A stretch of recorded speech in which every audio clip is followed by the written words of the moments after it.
Assalamualaikum warahmatullahi wabarakatuh. Perkenalkan, nama saya Adinda Zafira dengan NIM 222790004. Di sini saya akan menjawab tugas yang telah diberikan oleh Pak Bahar, yaitu mata kuliah Digitalisasi Perdagangan dan Keuangan Internasional.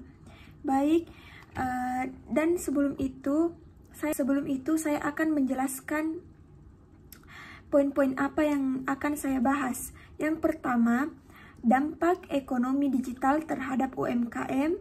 Yang kedua, tantangan dalam mengembangkan ekonomi digital di Indonesia. Yang ketiga, peran pemerintah dalam mendorong ekonomi digital. Yang keempat, teknologi-teknologi terbaru yang mendukung ekonomi digital. Langsung saja. Tentu, mari kita bahas lebih rinci mengenai dampak ekonomi digital terhadap UMKM, tantangan yang dihadapi, peran pemerintah, dan teknologi pendukungnya. Soal yang pertama itu, dampak ekonomi digital terhadap UMKM. Ekonomi digital telah merevolusi cara UMKM beroperasi dan bersaing di pasar. Dengan adanya internet dan berbagai platform digital, UMKM kini memiliki akses yang lebih luas ke pasar global. Mereka dapat menjangkau konsumen baru, mempromosikan produk atau jasa dengan lebih efektif, serta melakukan transaksi bisnis secara online. Yang pertama, peningkatan jangkauan pasar melalui platform seperti e-commerce, melalui platform e-commerce seperti Shopee, Tokopedia, Lazada, UMKM dapat menjangkau konsumen di seluruh Indonesia bahkan dunia. Ini memungkinkan mereka untuk meningkatkan penjualan dan memperluas basis pelanggan. Yang kedua, efisiensi biaya. Biaya operasional UMKM dapat ditekan secara signifikan, besar untuk toko fisik, mengurangi biaya produksi katalog, dan mempersingkat rantai pasok. Yang ketiga, personalisasi. UMKM dapat berinteraksi langsung. Yang ketiga, personalisasi. UMKM dapat berinteraksi langsung dengan konsumen melalui media sosial dan platform lainnya. Ini memungkinkan mereka untuk memahami preferensi konsumen, memberikan pelayanan yang lebih baik, dan membangun hubungan yang lebih kuat.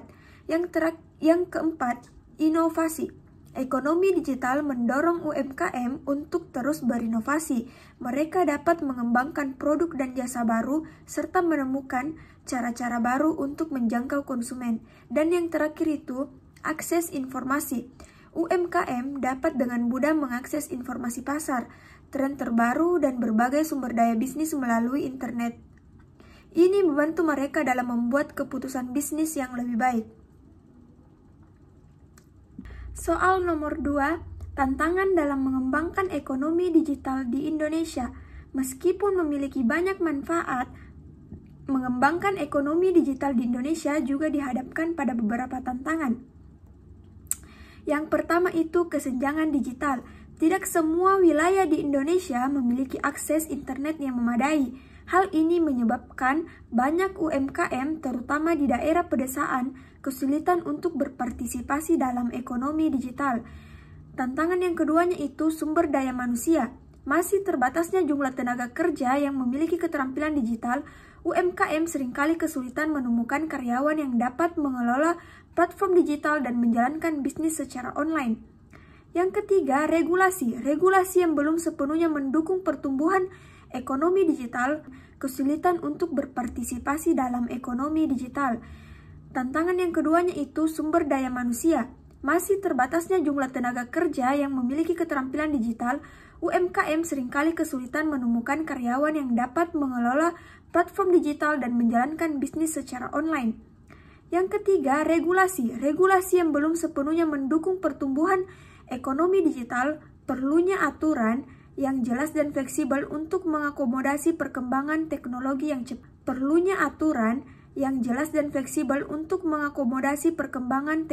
yang cepat. Yang keempat itu infrastruktur. Infrastruktur digital yang belum merata seperti jaringan internet yang lambat dan tidak stabil menjadi kendala bagi UMKM dalam menjalankan bisnis secara online. Dan yang terakhir itu kepercayaan konsumen. Masih ada kekhawatiran konsumen terkait keamanan transaksi online. Hal ini dapat menghambat pertumbuhan e-commerce di Indonesia.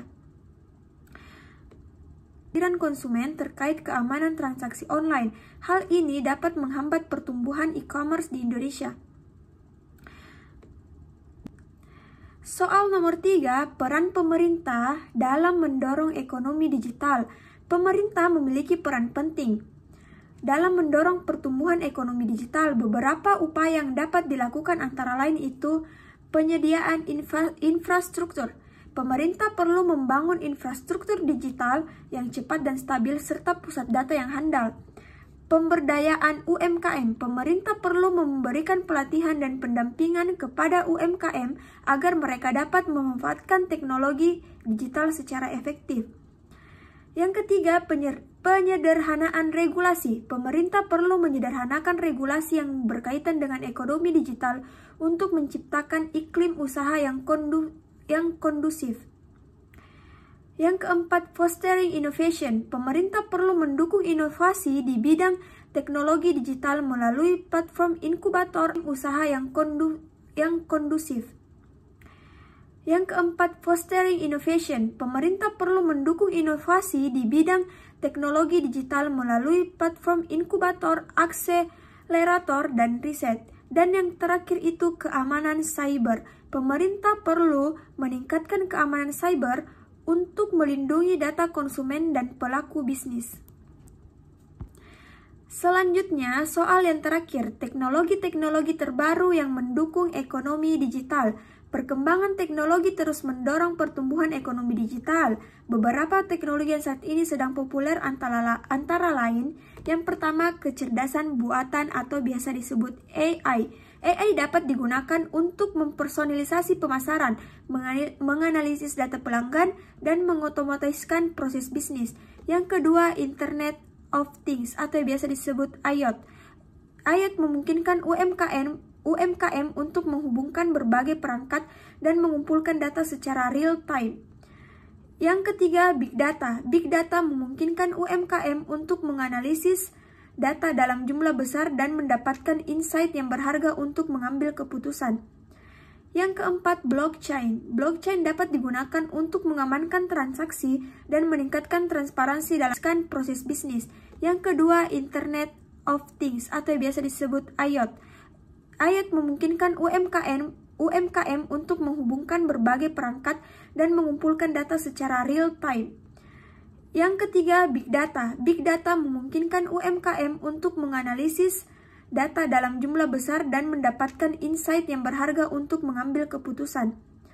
Yang keempat, Blockchain. Blockchain dapat digunakan untuk mengamankan transaksi dan meningkatkan transparansi dalam rantai pasok. Dan yang terakhir itu Cloud Computing. Cloud Computing menyediakan penyimpanan data dan komputasi yang fleksibel dan terjangkau. Baik, itu dia tadi soal-soal yang telah saya jawab. Selanjutnya saya akan membacakan kesimpulannya. Jadi, ekonomi digital telah membawa perubahan yang signifikan bagi UMKM di Indonesia. UMKM dapat meningkatkan produktivitas, memperluas pasar, meningkatkan daya saing mereka, namun mencapai potensi sepenuhnya. Namun, untuk mencapai potensi sepenuhnya diperlukan upaya bersama dari pemerintah, pelaku usaha, dan masyarakat untuk mengatasi berbagai tantangan yang ada. Itu dia tadi dari saya soal-soal terkait ekonomi digital. Baik, terima kasih atas kesempatan yang telah diberikan. Lebih dan kurangnya mohon dimaafkan. Sekian dari saya. Wassalamualaikum warahmatullahi wabarakatuh.